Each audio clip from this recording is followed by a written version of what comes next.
حضرات محترم وقت کو مد نظر رکھتے ہوئے تھوڑی دیر اور میں آپ سے مرحبا کروں گا. آپ نے دیکھا ہوگا مجاہد ملت کی نگاہ جس فرد پر بھی پڑ جائے اس فرد کو بھی مجاہد ملت اگر مسر رہا ہے تو ستارہ بنا دیا کرتے ہیں. آپ نے ایک علاقے کا نام سنا ہے جس علاقے کو دنیا گلجی درہ کے نام سے جانتی ہے. آپ نے سنا ہوگا گلجی درہ میں ایک مزار ہے, آپ نے اسے بھی دیکھا ہوگا. اس مزار کی بھی زیارت کی ہوگی جسے دنیا نعمت ملت کے نام سے جانتی ہے, ساری نعمت ملت کے نام سے جانتی ہے. آپ جانتے ہیں قاری نعمت ملت کون ہے؟ قاری نعمت ملت حضور مجاہد ملت کے در کے ایک غلام ہے, حضور مجاہد ملت کے پروردہ ہے. ایک مرتبہ حضور مجاہد ملت اور قاری نعمت ملت کٹک کے جامع مسجد میں گئے تھے. کٹک کی جامع مسجد میں اس وقت ایک بدین ایک گمراہ امامت کر رہا تھا, ایک گمراہ امامت تھا وہاں کا. جب حضور مجاہد ملت وہاں پہنچے ہیں, آپ نے دیکھا, آپ دیکھنے کے بعد سمجھ گئے یہ تو گمراہ ہے, یہ تو مذہب ہے, اس کی امامت کے پیچھے لوگ ابتدا کیسے کر رہے ہیں. آپ نے لوگوں کو بلایا, لوگوں کو بلانے کے بعد کہا کہ دیکھو یہ جو امام ہے یہ بد مذہب ہے, گمراہ ہے, تم اس کی ابتدا نہ کرو, تم اس کی پیروی نہ کرو. لوگوں نے کہا تھا حضرت کیسے اس کو ہٹایا جائے, یہ تو بڑا اچھا حافظ ہے. وہ بڑا اچھا حافظ تھا, 3 دن میں قرآن مکمل سنایا کرتا تھا, 3 دن میں وہ تراویح سناتا تھا, بڑی اچھی اس کی یادداشت تھی. لوگوں نے کہا حضرت کیا کیا جائے, ان کو کیسے ہٹایا جائے. حضور مجاہد ملت کے بغل میں قاری نعمت ملت بھی بیٹھے ہوئے تھے, سارے گاؤں والے اکٹھا تھے, وہ امام بھی بیٹھا ہوا تھا. اس امام سے مجاہد ملت نے کہا ایسا کرو تم اس جگہ کو چھوڑ دو, چھوڑ کر کہیں اور چلے جاؤ,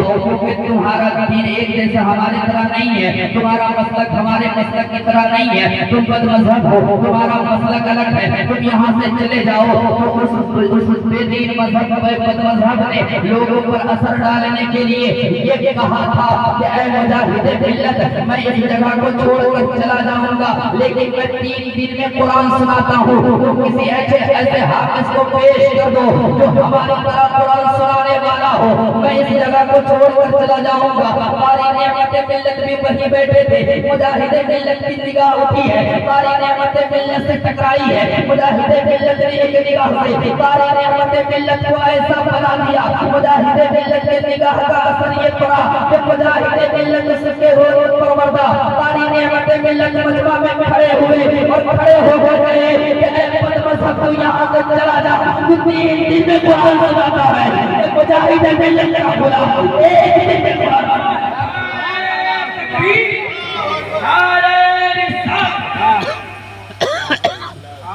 مجاہد ملت کے غلام کی بات ہے. مجاہد ملت کی نگاہ جس پر پڑ جائے اس کا مقام و مرتبہ بھی اتنا بلند ہو جاتا ہے, اس کی شان بھی اتنی بلند ہو جاتی ہے کہ ایک نگاہ مجاہد ملت نے قاری نعمت ملت کے اندر ایک جذبہ پیدا کر دیا کہ آپ نے اعلان کر دیا کہ یہ 3 دن میں سناتا ہے, میں 1 دن میں پورا قرآن سناؤں گا. جب آپ نے اتنا کہا تھا اب وہ بد مذہب کے لیے کوئی چارہ نہیں تھا, اب وہ بد مذہب کٹک کی جامع مسجد چھوڑ کر چلا گیا. تو اس طریقے سے حضور مجاہد ملت نے لوگوں کے ایمان کی حفاظت کی ہے, لوگوں کے ایمان کو بچایا ہے. میں آپ کو کہاں کہاں لے چلوں, مجاہد ملت کے کس کردار کو بیان کروں. مجاہد ملت کی زندگی تو ہر زاویے سے دیکھی جائے تو ایک عظیم شاہکار ہے, ہر زاویے سے دیکھی جائے تو ایک عظیم شاہکار ہے, ایک عظمت کی حامل ہے, ایک عظمت کی حامل ہے. میں آپ کو کدھر لے چلوں, بس ایک بات عرض کر کے میں اپنی گفتگو کو ختم کروں گا. اگر تم مجاہد ملت کے غلام ہو تو اس واقعے کو غور سے سننا, پھر یہ عہد کر کے اٹھنا کہ تم سچ میں مجاہد ملت کے غلام ہو یا غلام نہیں ہو. مجاہد ملت کا حال یہ تھا کہ مجاہد ملت کبھی بھی سنت کو نہیں چھوڑا کرتے تھے, چھوٹی چھوٹی سنتوں پر عمل کیا کرتے تھے. آقا کی چھوٹی چھوٹی سنتیں, چاہے کوئی بھی سنت ہو, ہر سنت پر عمل کرتے تھے. تبھی تو دنیا نے کہا تھا جن کی ہر ہر ادا سنت مصطفیٰ اس مجاہد ملت پہ لاکھوں سلام. دنیا نے یہ شعر کہا تھا اور یہ حقیقت بھی ہے. حضور مجاہد ملت الہ آباد کی سرزمین پر ہے. آپ کی طبیعت خراب ہوئی, آپ کے غلاموں نے آپ کو ہاسپٹل لے گیا, ڈاکٹر نے جب چیک کیا تو آپ کا بلڈ پریشر بڑھا ہوا تھا. ڈاکٹر حیرت میں پڑ گیا کہ یہ بندہ ابھی تک زندہ کیسے ہے. ڈاکٹر نے جب چیک اپ کیا, چیک کرنے کے بعد کہا کہ میں تو حیرت میں ہوں, اتنا بلڈ پریشر ہائی ہونے کے بعد یہ بندہ زندہ کیسے ہے. اتنا بلڈ پریشر ہائی ہونے کے بعد دماغ کی نسیں پھٹ جایا کرتی ہے, انسان انتقال کر جایا کرتا ہے, یہ بندہ زندہ کیسے ہے. میں حیرت میں ہو، الغرض یہ کہ ڈاکٹر نے علاج کیا، علاج کرنے کے بعد آپ کو دوائیاں دی ہیں، دوائیاں دینے کے بعد متوسلین اور معتقدین جو ساتھ میں گئے تھے اس سے ڈاکٹر نے کہا دیکھو ان کا بلڈ پریشر بہت ہائی ہے، اب انہیں ذرہ برابر میں نمک نہ دینا، کیونکہ اگر یہ ذرہ برابر میں نمک کھا لے تو ان کی زندگی سے یہ حال ہو سکتے ہیں، ان کا انتقال ہو سکتا ہے، کیونکہ ان کا بلڈ پریشر بہت ہائی ہے۔ اب معتقدین اور متوسلین حضور مجاہد ملت کو ہاسپٹل سے گھر لے کر آئے ہیں، دوائیاں بھی ساتھ میں لائے ہیں، دوپہر کا وقت ہوا ہے، ظہر کی نماز پڑھ کے حضور مجاہد ملت دسترخوان پر بیٹھے ہوئے ہیں، دسترخوان پر بیٹھنے کے بعد کھانا حاضر کیا گیا، حضور مجاہد ملت بیٹھے ہیں کھاتے نہیں ہیں، متقدین نے کہا حضور کھانا تناول فرمائے، آپ پھر بھی بیٹھے ہوئے ہیں کھاتے نہیں ہیں۔ ایک شخص نے کہا حضور آپ کھانا کیوں نہیں کھاتے، آپ کھانا کیوں نہیں تناول فرماتے؟ حضور مجاہد ملت نے کہا تھا کہ میں کیسے کھانا شروع کروں، میں جس چیز سے کھانے کی ابتدا کرتا ہوں دسترخوان پر تو وہ چیز ہے ہی نہیں ہے۔ وہ مرید سمجھ گیا کہ حضرت کیا مانگنا چاہ رہے ہیں، مرید نے کہا حضور معاف کیجئے گا لیکن ڈاکٹر نے منع کیا ہے، اگر آپ کو ایک چٹکی بھی نمک دیا جائے، اگر آپ کو ذرا سی بھی نمک کھلایا جائے تو آپ کی جان جا سکتی ہے، آپ کا بلڈ پریشر ہائی ہو سکتا ہے، آپ کے دماغ کی نسیں پھٹ سکتی ہے۔ تو مجاہد ملت نے کہا تھا پیارے میں تم سے وہ نمک کہاں مانگتا ہوں جسے ڈاکٹر نے بیماری بتایا ہے، بلکہ مجھے وہ نمک لا کر دے دو جسے میرے مصطفیٰ نے شفا بتایا ہے۔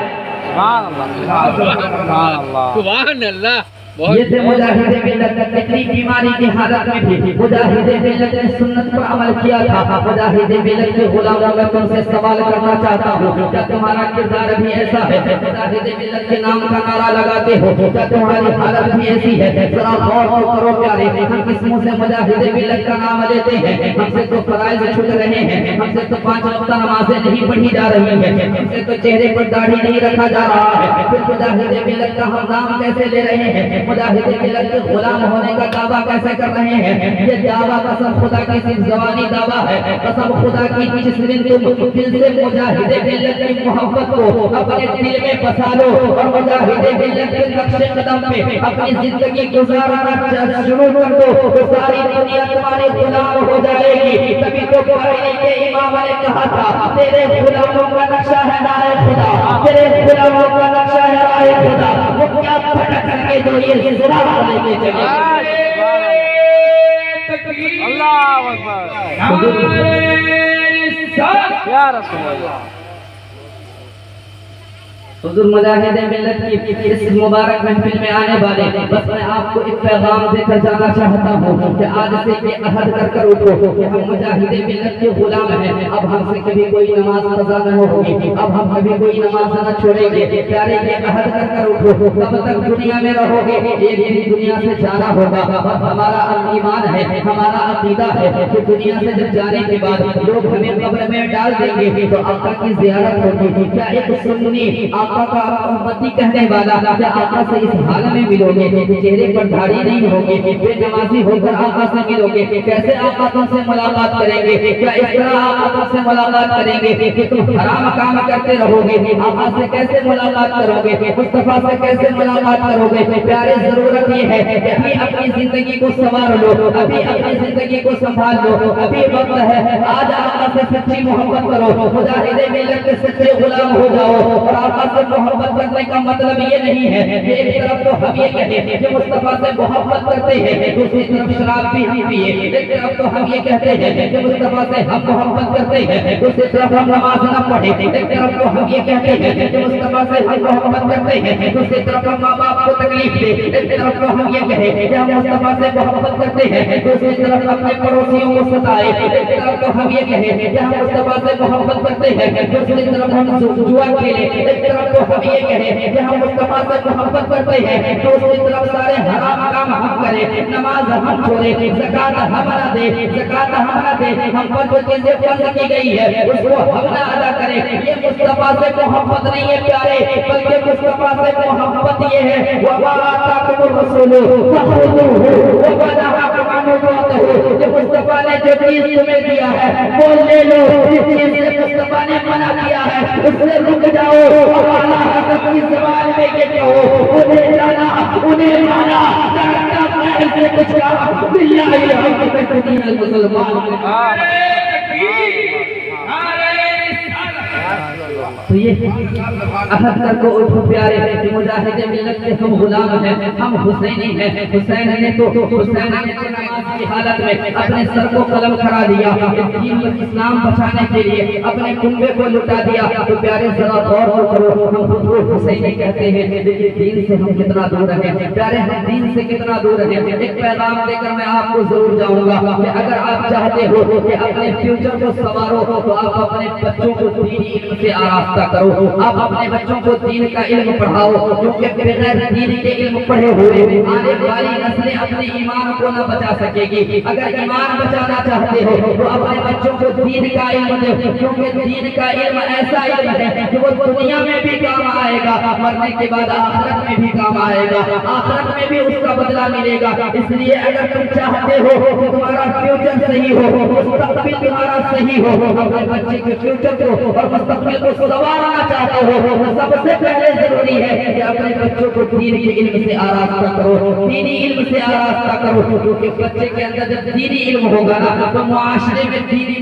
معاشرہ دینی سماج پیدا ہوگا، اور پھر معاشرے سے خود بخود برائیاں مٹ جائیں گی۔ اگر چاہتے ہو کہ اسلامی معاشرہ بنائے تو اپنے بچوں کو دینی علم دو۔ بس آخری بات کر کے میں اپنی گفتگو کو ختم کروں گا کہ مجاہد ملت کے غلام ہونا تو مجاہد ملت کا دامن صحیح سے تھام لو، اور سچے دل سے یہ عہد کر کے اٹھو کیا مجاہد ملت کے صرف زبانی غلام نہیں ہے بلکہ ہم دل سے مجاہد ملت سے محبت کرتے ہیں، اور آج سے ہم جب بھی مسجد سے اذان ہوگی ہم مسجد چلا جایا کریں گے اور یہ کہیں گے کہ ہم مجاہد ملت کے چاہنے والے ہیں، مجاہد ملت کے ماننے والے ہیں۔ وہ کوئی اور ہوگا جو نماز چھوڑا کرتا ہوگا، مجاہد ملت کا غلام کبھی نماز نہیں چھوڑتا، کبھی نماز نہیں چھوڑتا۔ اس لیے یہ عہد کر کے اٹھو اور یہ سوچ کر اٹھو کہ آج سے جب بھی مسجد سے آواز آئے گی تو ہم مسجد چلے جائیں گے اور نماز پڑھ کے یہ بتائیں گے کہ ہم مجاہد ملت کے سچے غلام۔ بس اتنا ہی کہہ کر میں اپنی گفتگو کو ختم کروں گا۔ رب قدیر سے دعا کروں گا، رب قدیر مولا کائنات مولا تبارک و تعالی ہم سے بولنے میں جو غلطیاں ہوئی ہیں اپنے فضل و کرم سے معاف عطا فرما۔ میں بھی پڑھتا ہوں آپ بھی پڑھیے، استغفر اللہ ربی من کل ذنب واتوب الیہ، لا الہ الا اللہ محمد رسول اللہ۔